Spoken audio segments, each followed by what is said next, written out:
warahmatullahi wabarakatuh. Pada kali ini saya akan membahas tragedi Kanjuruhan. Pada tanggal 1 Oktober 2022, Indonesia mengalami salah satu tragedi paling memilukan dalam sejarah sepak bola dunia. Ratusan orang kehilangan nyawa di Stadion Kanjuruhan, Malang. Setelah aparat keamanan menembakkan gas air mata ke arah tribun penonton.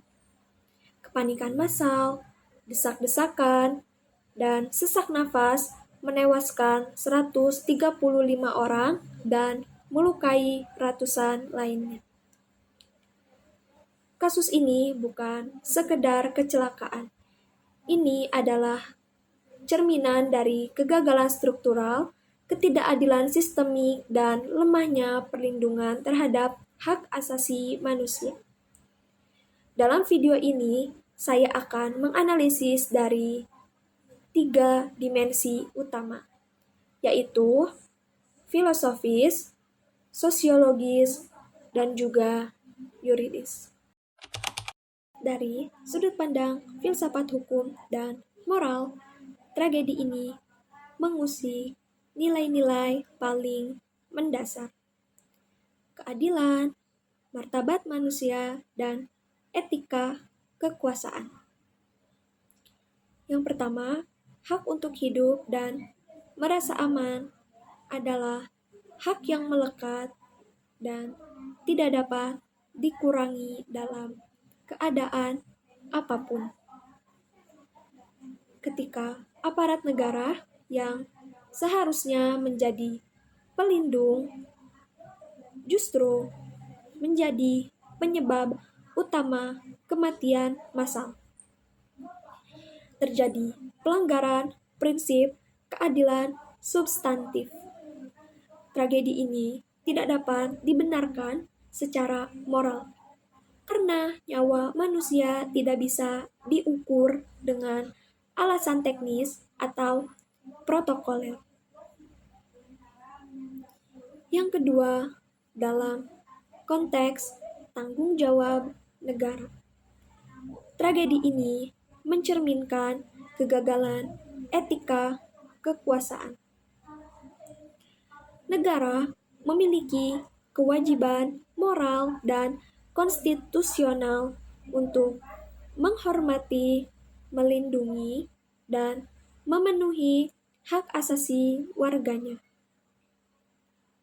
Namun, dalam kasus ini, kekuasaan digunakan secara represif dan korban yang sebagian besar tidak bersenjata dan tidak anarkis justru menjadi pihak yang paling menderita.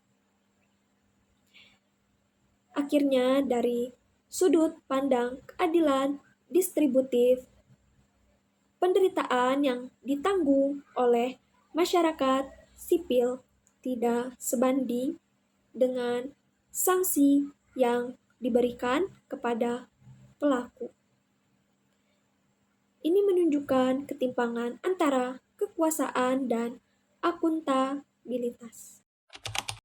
Secara sosiologis, tragedi Kanjuruhan merupakan potret menyedihkan dari relasi antara masyarakat dan negara yang tidak sehat.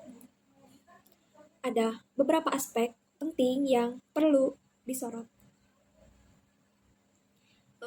Yang pertama, tragedi ini mengungkap realitas tentang budaya kekerasan dalam penanganan massa di Indonesia. Alih-alih pendekatan humanis, aparat keamanan masih sering menggunakan pendekatan koersif. Penggunaan gas air mata di stadion tertutup merupakan bukti dari kurangnya pelatihan dan empati dalam pengelolaan kerumunan. Yang kedua, tragedi ini meninggalkan trauma sosial yang mendalam. Ratusan keluarga kehilangan anak, suami, istri, atau saudara. Di sisi lain, masyarakat luas menjadi semakin tidak percaya pada institusi yang seharusnya menjamin keselamatan publik, terutama kepolisian. Yang ketiga, muncul solidaritas sosial dalam bentuk gerakan Justice for Kanjuruhan yang memperlihatkan bahwa masyarakat tidak lagi pasif terhadap ketidakadilan. Disinilah muncul kekuatan sipil yang menuntut transparansi, akuntabilitas, dan reformasi struktural. Tragedi ini juga menggambarkan bagaimana sepak bola yang seharusnya menjadi ruang rekreasi dan persatuan berubah menjadi ruang kematian karena sistem sosial yang tidak berpihak pada keselamatan manusia. Dari sisi hukum, tragedi ini menunjukkan bahwa perangkat hukum Indonesia masih belum mampu memberikan keadilan substantif dalam kasus-kasus yang melibatkan aparat negara. Beberapa aparat dan panitia pelaksana memang dijerat dengan pasal 359 dan 360 KUHP tentang kelalaian yang menyebabkan kematian atau luka-luka.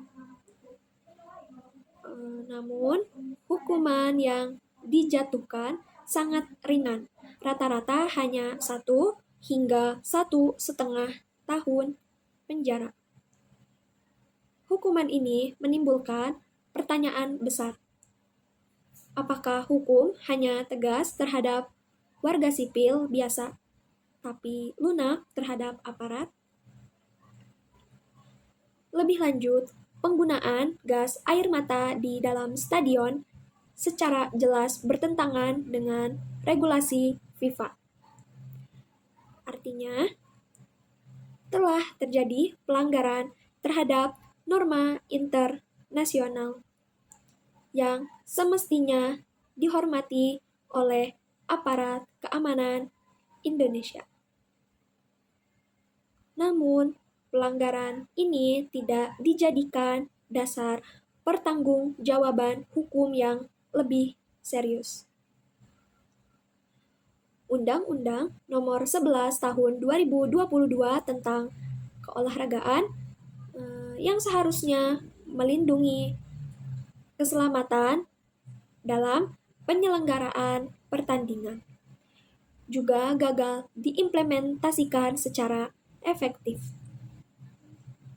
Dari segi penegakan hukum, tidak ada proses yang menunjukkan transparansi maksimal. Dan tidak semua pihak yang bertanggung jawab dimintai pertanggungjawaban secara setara.